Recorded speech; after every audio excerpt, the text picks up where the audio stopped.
Kliniki ya daktari na Uzula Makosi. Jamani, ni Tuesday. So leo kidogo dozi inapanda. Tunaenda na 5x5 na hii ni tembe.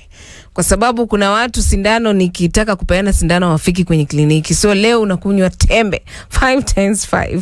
Now, let's talk about WHO ama shirika la afya ulimwenguni ambalo limeweza kutoa takwimu zake na zinasema sasa huduma ya mama ya kangaroo ama kangaroo mother care na sijui kama umeona hii huduma ambayo inajulikana kama kangaroo mother care.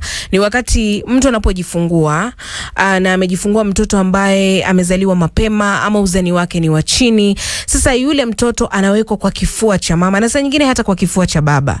Utaona pale kwenye NICU saa nyingine baba anakuja pale kwenye nursery mahali watoto ambao wamezaliwa na uzani mdogo wanawekwa.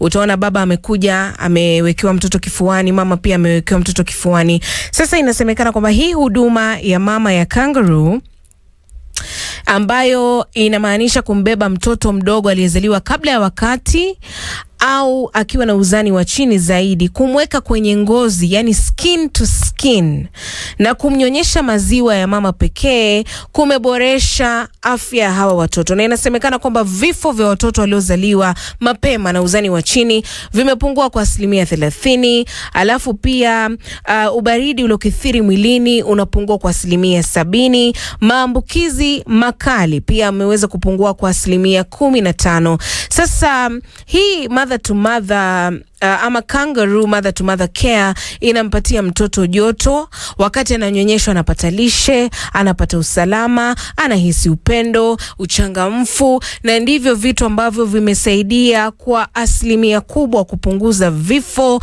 na kupunguza baridi ambayo huwa inawapata watoto wale wachanga waliozaliwa mapema na waliozaliwa na uzani wa chini. Kwa hivyo jamani, ni changamoto tu kwa mama pale nje. Kama wewe ni mjamzito, kumbuka kumnyonyesha mwanao. Hakuna chakula ambacho kina afya ulimwenguni kote.